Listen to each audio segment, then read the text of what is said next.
So what I'm going to demonstrate is a condition of an Nv4500 popping out under light engine load. This could be created either through light throttle position, i.e. you're not stepping on the gas, or you're going downhill. I've also noticed this change with whether or not I've got a bunch of extra fuel on board, which I would assume is drag. So what we're going to see, we're going downhill. I'm going to reduce my throttle setting. And it just popped out of gear. See, it doesn't want to go back into gear. It'll hold if I maintain a higher throttle setting. So we'll set this at like 22, 23. Now it holds in gear. But if, let's say, I let off the clutch, you're gonna hear the engine rev. Let's see here. Lower the throttle setting. Nope. Okay, we're still going uphill. As we go downhill, if I do this, it'll pop out again.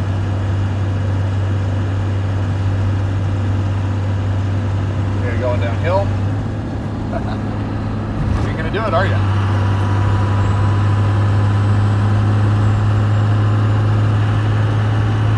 Traffic around, he's getting pissed. Okay, just popped out. And then as I go in, if I don't idle up, it's gonna kick out again. Okay, you just saw it push my hand slightly. It's the same sort of deal. So what's happening is the synchro is not engaging the shift collar. Now this could be because of a problem in the reverse fork. The reverse fork linkage to the fifth gear transfer bar or the rod, and then the fifth gear shift fork, or it could be because of play in your countershaft gear, a bad bearing on your countershaft gear, bad fifth gear, or your fifth gear working loose, or another issue with the synchronizing clutch in the fifth gear. Later, I'm going to document my teardown and removal of the transfer case and the overdrive housing from my truck in order to see what's going on and see if we rectify this. There's almost no information on the internet about this, and hopefully what I can do is document a fix for a random weird issue that you'll have in Nv4500s. So we'll see how it goes. Okay, so this is our fifth gear countershaft gear. You can see now this thing is like doing several rotations around the horn. That's a lot of play. I'm hoping that the countershaft isn't hooped.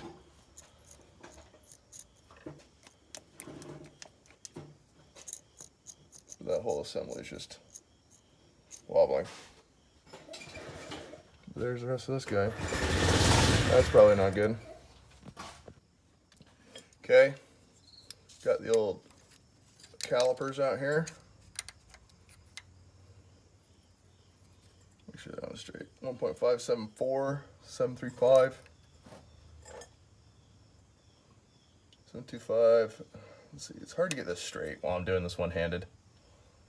735. I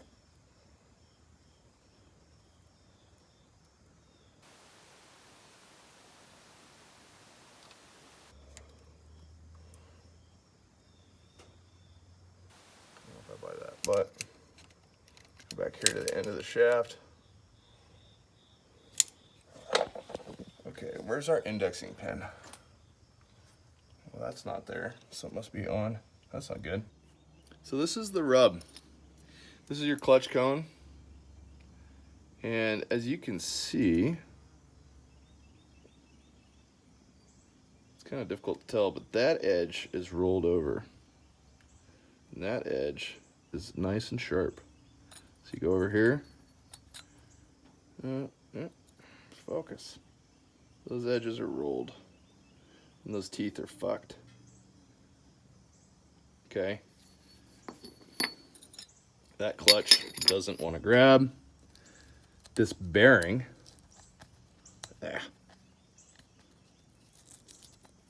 it's got flat spots on it.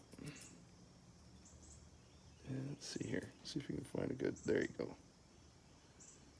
That flat spot, you can see where my thumbnail is.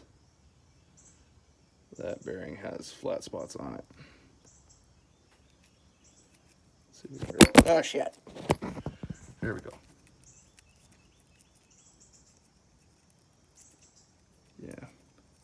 Okay, and then inside this gear here, we've got nice ridges. So that wear is from those flat spots on those bearings. Just hammering the inside of that gear. So this thing's hooped.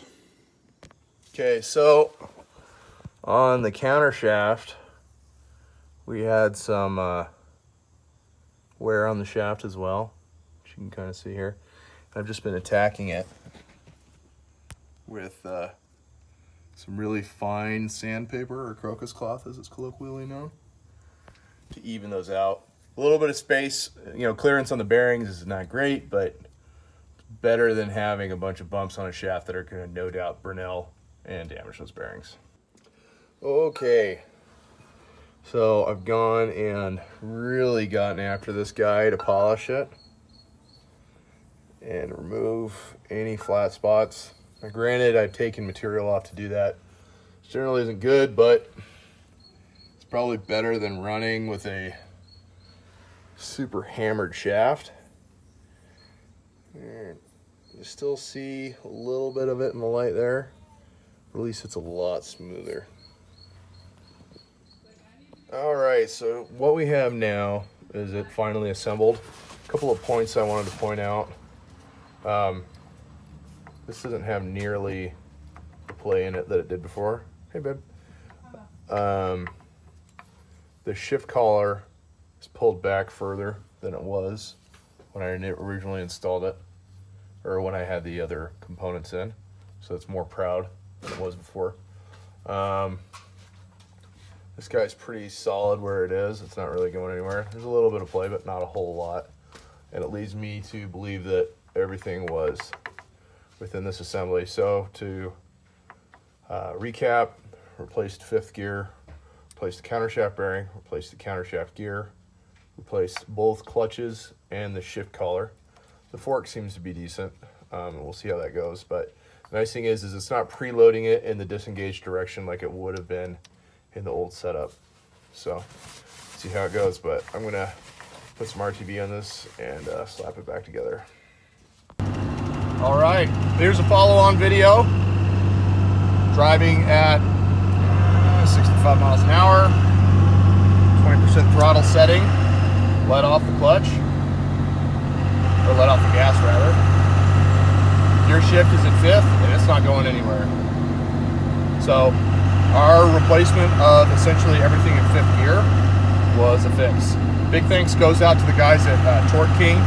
I'm not gonna name any names for the sake of their own privacy, but those guys really helped me out with this. And I would have probably spent a lot more money on parts that I didn't need if it weren't for them. So at any rate, that's how you fix fifth gear popping out on an Nv4500. It's generally a combination of issues, but you need to look at your cluster gear, the bearing on the cluster gear, and the synchros on your fifth gear cluster gear for all of those things. But it's essentially all of your fifth gear components. So, yeah, that's all I got.